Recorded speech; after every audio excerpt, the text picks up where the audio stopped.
દર્શક મિત્રો, જેમને વારંવાર ચાંદા પડતા હોય એમના માટે આજે આપણે આ નુસ્ખાઓની ચર્ચા કરીશું.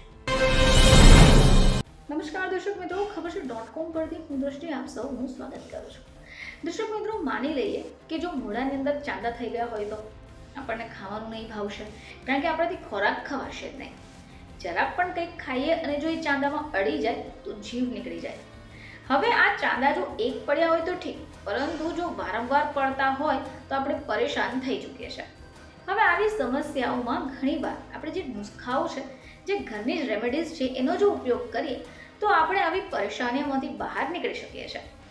દર્શક મિત્રો, જેમને વારંવાર ચાંદા પડતા હોય એમના માટે આજે આપણે આ નુસ્ખાઓની ચર્ચા કરીશું.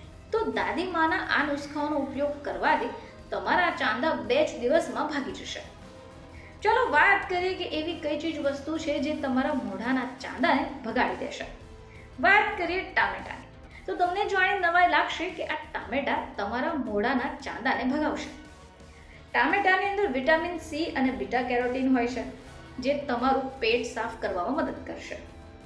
હવે જેમને ઘણીવાર ચાંદાની સમસ્યા હોય, પેટ ખરાબ થવાનું કારણ હશે, હવે આ મોઢામાં ચાંદા પડે તો તમે ટામેટાનો ઉપયોગ કરી શકો છો, જેનાથી ટામેટાનું સેવન તમને મદદ કરશે, પેટ સાફ રાખશે અને મોઢામાં જે ચાંદા પડે છે, જે કબજિયાતને કારણે થાય છે, તે સમસ્યા રહેશે જ નહીં.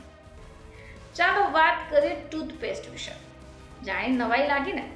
તો આ ટૂથપેસ્ટ શા માટે? દર્શક મિત્રો, ટૂથપેસ્ટમાં એન્ટીમાઇક્રોબિયલ ગુણ હોય છે, જે ચાંદા પેદા કરનારા ઇન્ફેક્શન્સને જ મારી નાખે છે. હવે તમારા મોઢાની અંદર જે જગ્યા ઉપર ચાંદા પડ્યા હોય, જ્યાંના કારણે તમે ખાઈ નથી શકતા, તો આ ચાંદા ઉપર ટૂથપેસ્ટ તમારે લગાવી દેવાનું છે. ટૂથપેસ્ટ લગાવ્યા પછી થોડી વાર એને છોડી દો, તમને ચાંદામાંથી ચોક્કસ પ્રમાણે રાહત મળી જશે.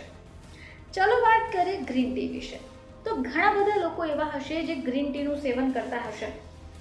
હવે આ જે ગ્રીન ટી છે એની અંદર પુષ્કળ પ્રમાણમાં એન્ટીઓક્સિડન્ટ રહેલા છે, જે ઇન્ફેક્શનને ઘટાડશે. હવે આની સાથે તેને ફેલાતું પણ અટકાવશે. હવે જો તમે નિયમિત રીતે આ ગ્રીન ટીનું સેવન કરો છો તો તમને મોઢામાં થતા ચાંદાથી આરામ મળશે. વાત કરીએ મુલેઠી વિશે. તો મિત્રો, મુલેઠીમાં પણ એન્ટીબેક્ટેરિયલ ગુણ છે, જે ઇન્ફેક્શન સામે લડે છે. હવે ચાંદા પણ મટાડશે. આખી રાત તમારે બસ આ મુલેઠીને પાણીમાં પલાળી રાખવાનું છે અને સવારે ઉઠી ગાળીને એને પી લેવાનું છે. બસ તમારા ચાંદા છૂમંતા. હવે આના સિવાય જ્યારે મોઢામાં ચાંદા પડ્યા હોય તો ખોરાક ખાધા બાદ હૂંફાળા પાણીમાં તમારે બ્લેક સોલ્ટ મિક્સ કરીને કોગળા કરવાના છે. હવે આમ કરવાથી શું થશે કે મોઢાની અંદર રહેલી ગંદકી દૂર થઈ જશે અને પાચન ક્રિયા પણ સુધરશે. આ સિવાય મધનો પણ ઉપયોગ કરી શકાય. આ મધ જે છે તે ઘા અને ઇન્ફેક્શનની સમસ્યાને દૂર કરે છે. હવે મોઢામાં ચાંદા પડે તો તમારે એક નાની ચમચી મધ ચાટીને ખાઈ લેવાનું છે. આનાથી તમારા ઘા પણ રૂઝાઈ જશે અને ગળા માટે પણ ફાયદામંદ નીકળશે. તો જો તમને પણ આ ચાંદા થવાની સમસ્યા વારંવાર થતી હોય તો આ ટ્રિક્સનો ઉપયોગ તમે કરી શકો. ફરીથી તમારી સમક્ષ હાજર થઈશું. ત્યાં સુધી જોતા રહેજો ખબર છે .com.